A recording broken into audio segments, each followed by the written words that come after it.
ఈ వారం కన్యరాశి వారికి మీకు మిశ్రమ ఫలితాలు కనిపించే అవకాశం ఉంది.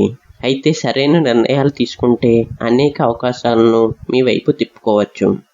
ఇక ఉద్యోగస్తులకు ఈ వారం కొత్త బాధ్యతలు వచ్చే సూచనలు కనిపిస్తున్నాయి. మీ ప్రతిభను అధికారులు గుర్తించే అవకాశం ఉంది. సహోద్యోగులతో మంచి సంబంధాలు కొనసాగించడం వలన పనులు సులభంగా పూర్తవుతాయి.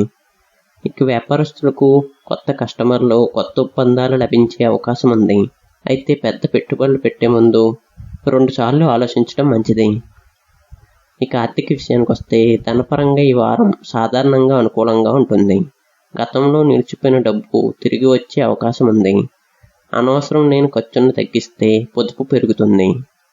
వారాంతంలో కుటుంబ అవసరాల కోసం కొంత ఖర్చు చేయాల్సి రావచ్చు. ఇక కుటుంబ సభ్యులతో సంతోషకరమైన సమయాన్ని గడుపుతారు. ఇంట్లో శుభకార్యాల గురించి చర్చలు జరిగే అవకాశం ఉంది.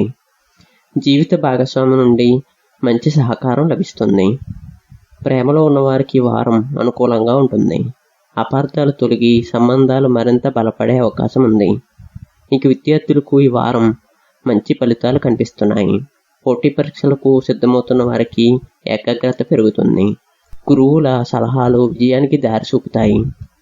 ఆరోగ్యపరంగా పెద్ద సమస్యలు కనిపించకపోయినా అలసట మరియు ఒత్తిడి పెరిగే అవకాశం ఉంది. తగినంత విశ్రాంతి తీసుకోవటం మంచిది. ఆహార నియమాలు పాటించండి. కలిసి వచ్చే రంగు అదృష్ట రంగు ఆకుపచ్చ. అదృష్ట సంఖ్య 5. కలిసి వచ్చే రోజులు బుధవారం, శుక్రవారం. బుధవారం రోజున గణపతి దేవాలయాన్ని దర్శించుకొని ఓం గం గణపతాయ నమః అనే మంత్రాన్ని 21 సార్లు జపించండి. పచ్చని వస్త్రాలను ధరించడం శుభప్రదంగా ఉంటుంది.